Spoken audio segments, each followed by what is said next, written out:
Do you or somebody you know have this heavy feeling over them, like it just comes out of nowhere and it's kind of like a dread, and it lifts for a while sometimes, but then it just keeps coming back, and after a while it's kind of like, Jesus, I'm feeling shit again and I don't know why. And you're looking at these videos on TikTok and YouTube, and there's endless amounts of tips and ideas and people influencing you to think more positively, and then you find that tip is good, but then you're back to the same thing again, and you're like, oh Jesus, what's going on here? Like, why do I keep ending up back like this? And then you get caught up in your head, and I see it in people. I recognize it because it used to be me, but I recognize it more now in people where I can see they're going around and they're just fed up, like they're trying to struggle through the day, and it's more like you feel like you're existing rather than just living your life. And there's reasons why this happens, and I'm going to talk about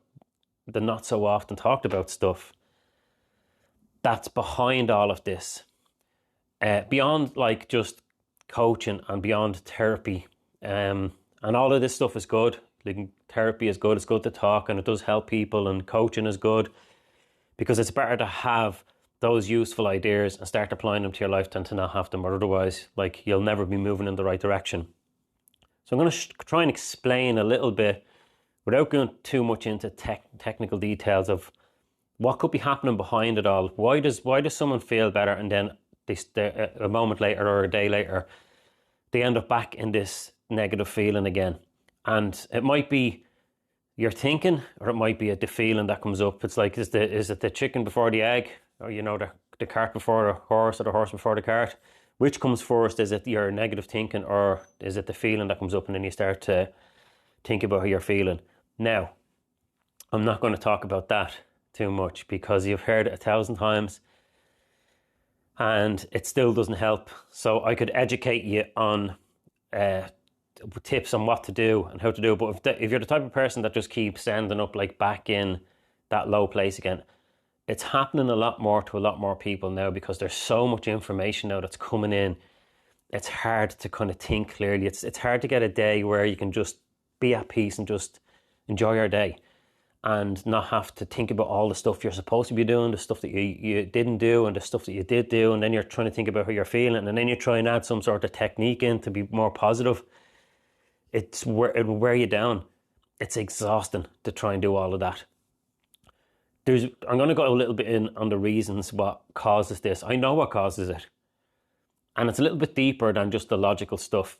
And I think if you understand why you might be feeling like that and what operates the whole system in the background, it might be easier for you to stop looking for the answer in the wrong place. Because sometimes people are looking for the answer off something outside. And sometimes the more you know, it just makes your life more sophisticated and complicated. You've got more sophisticated ways of thinking about what you're thinking about, and then you start to think about that. It's just overwhelming, and I just see it in a lot more people where they're just their eyes are lost and they're kind of smiling and they show up, but you can tell there's something going on in the background. If you're eager for a conversation with them, and after a while, especially with me because of what I do, people will confide in me a little bit more because it's like we can get into a conversation. I'll say, how's things? And because they know what I do, they'll be like, I'm not, like, to be honest with you, I'm not great. And I can kind of dig in a little bit deeper and go, what's going on? And they'll tell me what's going on in their life and how they're feeling about it. But a lot of people are just coping and they're trying to get through the week. And that's the biggest goal. If I can get through the week, it's a bonus. But that shouldn't be the way it is. So I'm going to cover a little bit in this video. I hope you get stuff from these videos. If you watch them, you'll start to get a little deeper insight of what happens on the inside. So that if you understand a little bit how it works, it's going to be easier for you to stop looking for solutions to your problems all the time. And I'm not saying that you need to stop, but sometimes it can be a trap to try and put labels on what you're doing and why you're feeling what you're feeling, come up with answers. Sometimes that can become part of the problem. Now you start doing counselling and therapy and watching videos, and you're talking about your problems and you're rehearsing the problems and you're figuring out why you feel like this. That's rehearsing it. It's now the solution becomes part of the problem, because for me, to live a life like that again, and I did live like that, looking for solutions all the time, it was just drained. I was like, I know all this stuff, but I still feel like shit. there must be something wrong with me. I must be broken. That's the way I was feeling until I started training in working with the deeper levels of the mind. So I trained in a lot of different modalities, and I'll just run through them quickly, just for out of curiosity for you, if you want to understand what I use to change how people feel, because it works. So there's deeper levels. There's the subconscious mind, and then there's the logical mind. So your logical mind is trying to make sense of what's going on outside, and the unconscious mind is like your memory banks. And I don't want to get too into the technical stuff of this, but you've got your memory and your emotions in one part of your brain, and then the logic is like that part of your mind that's kind of scanning the room and you're talking to yourself, and it can only think about a small bit of information at a time. It's actually a tiny bit of information in your frontal lobes. It's like a little tiny room in your mind, and it gets full very quickly. In fact, 7 to 9 bits of information, that little room in your head is going to be full. So that's where overwhelm comes from, is your brain, your logical brain is not designed to think about yesterday, last week, or tomorrow, or next week.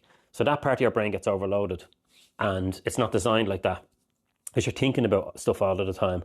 Then there's the other part of your mind that processes, depending on who you ask, it's controversial, but it's like 8 million bits of information every second. Some people say 20 million bits of information every second is being processed in there. So that's a really powerful part of the mind. And I was thinking, maybe I need to kind of learn how to talk to that part of the mind, because it seems to be the part of the mind that holds all your beliefs and your memories. So I trained in all sorts of mind integration processes, which means being able to bypass that logical mind. First of all, quiet it down, clear it, and get that part of the mind to drift to the side. And for you, it would feel like you're daydreaming, you're relaxed. Or have you ever done meditation? It's a strange feeling. It's like you're really relaxed. You're not thinking about, and you're driving the car and you're thinking about stuff that you have to do tomorrow, but there's another part of your mind doing all the gears. So it's that process, and it's happening naturally all the time. And I trained in modalities to be able to hijack that process. How do I get that part of the mind to drift off, and then talk to the other part of the mind that's non-judgmental? It just believes everything that you tell it, and start changing what's happening in there. And the reason I'm telling you this is because that's the part of the mind that's causing you to feel bad all the time. That's why the problem keeps showing up in a new pair of shoes. And I'm able to talk to that part of the mind using persuasion and influence, and trained in conversational hypnosis and mind-bending language, and deeper levels of hypnosis, and instant hypnosis and stage hypnosis. I just trained in all that stuff because I was curious about how could you get somebody to believe something. Like if you see hypnosis, they can get someone up on stage and get them to believe that they're someone else. Why not? Wouldn't that be cool if you were able to do that? Use that process to get someone to believe that they have a good life, or to get them to believe that they're confident. You know, not in a way that's going to be dangerous, like you're walking around like Conor McGregor, but to align with your values and your principles of how you want to live life. So there's another part of the mind that I get to talk to. And the reason that your problems keep showing up is because of this part of the mind. So logically, you're trying to cram more techniques in. Think about why you're feeling like that all the time. That little room's just like clogged up, and that's overwhelming. And then you're thinking about what you want to do next week and tomorrow. Now the information that is out there, you're bringing in here, and it's not available to you, but yeah, you bring all that information into your mind and think about what could go wrong. And it's just, that's why you look at people and they're going around and they look like they're just stressed out of their mind, because their mind is full. And I know how to clear my mind. I know how to help people to clear their mind. And what I'm trying to do with these videos is I want to share like what do I know, and I'm trying to do it in a simple way, because for me, working with people, I don't have to explain it to them what I'm doing. It's more important that I know what I'm doing, and I can just do it, so I don't have to explain to them. Because if I explain it to them, it's just more overwhelmed for them. It's like they don't care what I do. They're just like, can you just help me feel better? So I have ways of talking to a person that bypasses that logic and gets into the emotional part of the mind and starts to change how they feel. And then after they finish talking to me, it's kind of like they come out of this kind of conversational trance, like it was kind of a daydream. And then they go and think about the problem, and it doesn't feel the same anymore. It feels different. It's like, I do feel fine. Like I'm thinking about it now and it doesn't really bother me. And they're not quite sure how it happened. And that's why it gets called the unconscious, because they're not conscious of it, right? So if you are having these issues where they're showing up all the times, sometimes, and I'm not telling people not to go for help and counselling, because if you don't go, nothing changes. But understand a little bit about, if the change process is not working for you, what's actually happening? Is there something wrong with you? No. Are you broken? I don't believe so. Your mind has beliefs and programming, and you're listening to stuff on the outside that's logic and it makes sense. It's like, oh my God, that makes so much sense. Why don't I just get up in the morning and focus on the positive things? And the part of your mind in the background is going, you can't do that. Who do you think you are? It's just going to happen again. You're just going to feel shit again. And you know what's going to happen? You're going to be fine, and then everything's going to go wrong again. So you have this battle in your mind. So this part of the mind is running the show in the background, and it's the deeper part of you. It's the part that you're not consciously aware of. That's why when someone asks you, why are you so unhappy? And you're like, I don't know, because it's unconscious. And people have forgotten about this part of the mind. And that's why I want people to start to look a little bit further beyond just trying to figure out your problem on the computer, watching videos. All that logical stuff is helpful if you want to educate yourself and just have techniques. But you need to be in a clear place in order to apply those techniques. Or otherwise, you're cramming more techniques into your head and your mind's like, whoa, I just can't think about anything else. Stop adding more stuff in.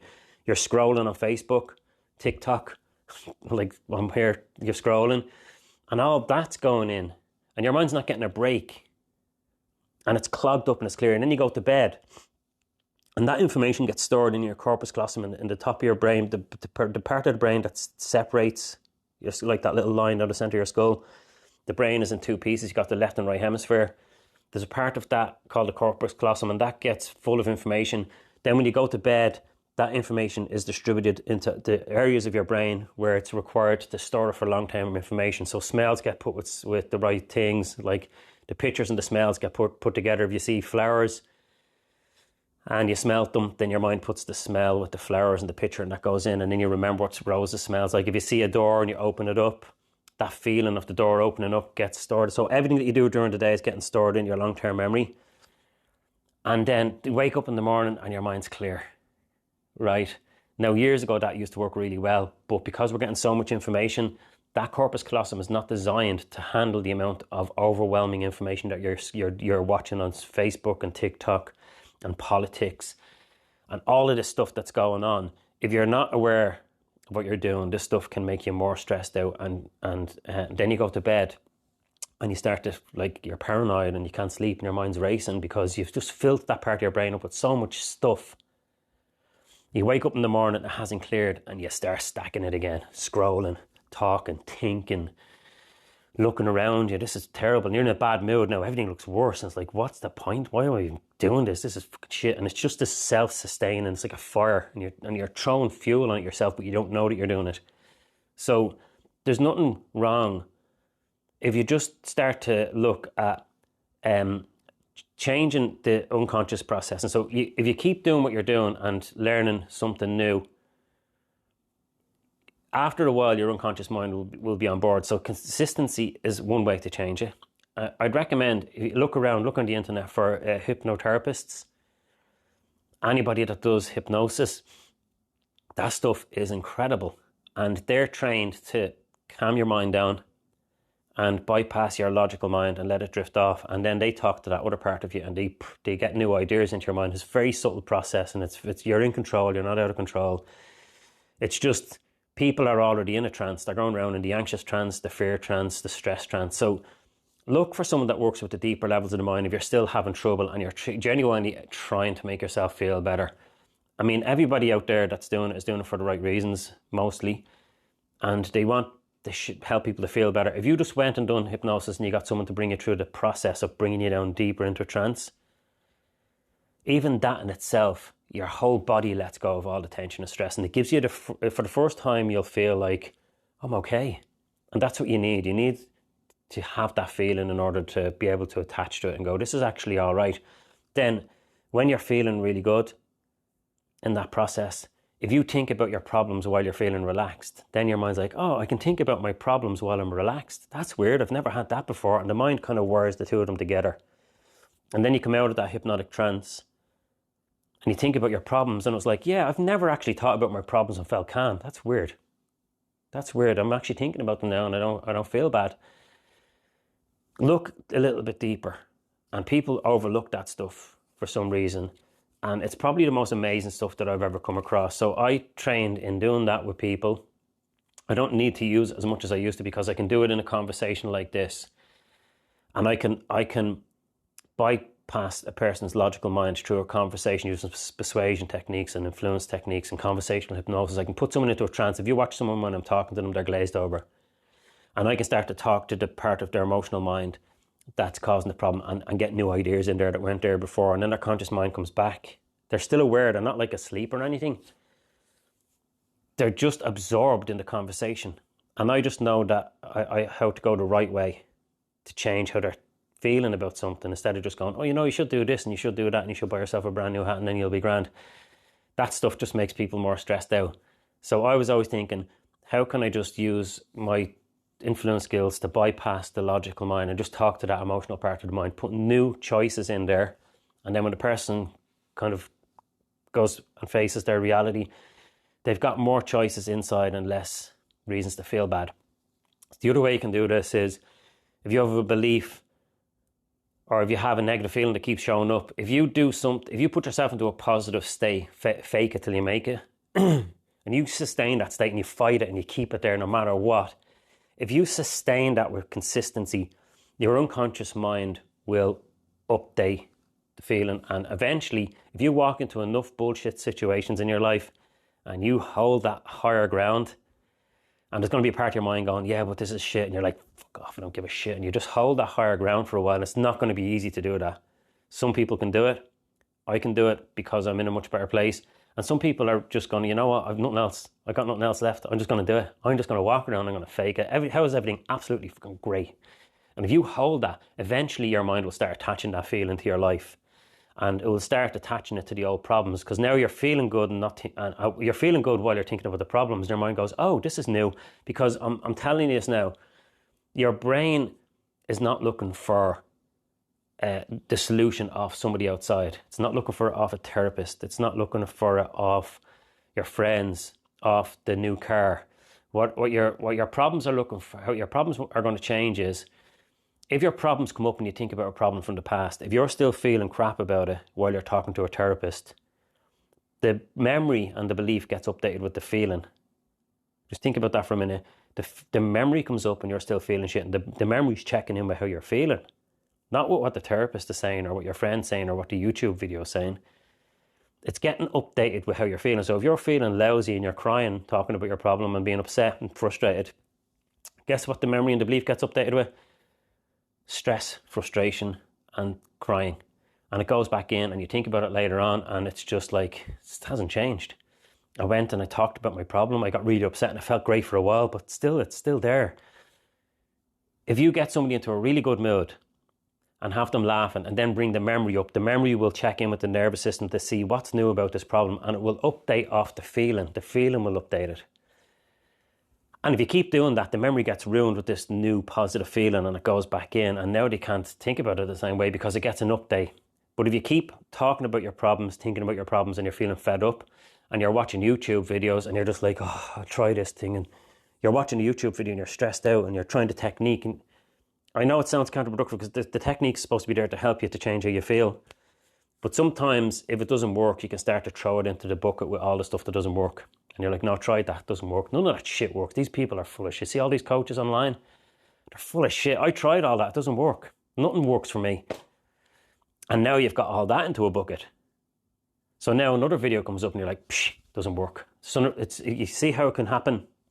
There's stuff happening unconscious. You can either go to someone and just go online, get someone to hypnotize you and relax you and put you into some sort of relaxed trance. And no matter how qualified they are, if they're just qualified enough to be able to get you to close your eyes and imagine that you're going down a staircase and into a meadow, that's going to be better than you thinking about the worst case scenario that's going to happen in your life. I'd rather be pretending in my mind that I'm going down a staircase into a meadow than imagining me not having anything in the future and being broken and dying and just getting stressed out and losing everything. That's going to be a much better scenario if you ask me. And both ways, you're just going to get to be right because it's just your thoughts and your imagination, and it's changing who you feel. And when you change who you feel, if the person says, so imagine thinking about your problem, and they do something simple like, and imagine your problem shrinks down to the size of a pea and it's stuck to a balloon and it floats off into the distance. That works. You'll be surprised. And ask anybody that has it done. They'll find it hard to explain because it's something you have to experience. So just go off and research, people, and do it. You've nothing to lose. It's going to help you relax, and it's going to help you to start to change and understand your subconscious processing. And there's nothing wrong with people. I've worked with people that felt like they were write-offs, and just like, there's nothing that can help me. And every time I work with them, they feel better. So that will tell you straight away that there's nothing broken. They're just feeling terrible. And I'm thinking, how can I change how they feel? And I know how to do it, but it's more important that they know how to do it. And after a while, they're just like, yeah, I get what you're doing here. I know what you're doing, you know. And plus, I know it works because I felt better. So that means there's nothing wrong with me. And that in itself is just a good feeling. It's like, I thought there was something wrong with me. But now I'm thinking about it and I'm feeling fine. How do you do that, Paul? And I'm like, I'll show you. So just learn how to change how you feel subconsciously first. Not meditation now. Meditation is different because sometimes I couldn't do meditation at the time. I don't do meditation myself.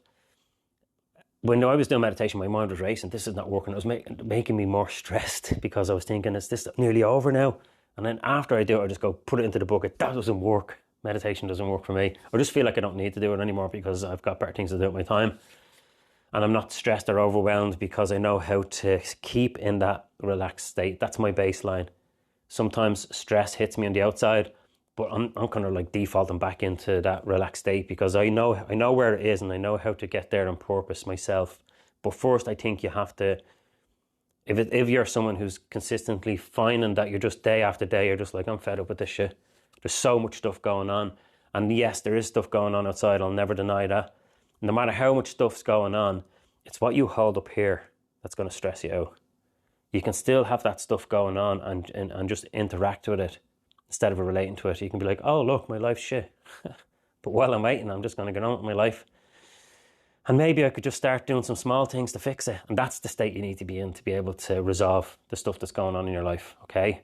It's the best I can do with this video. I'm going to just do a few more of these videos like this off the cup, and I hope they help. And if you have any questions, just ask me.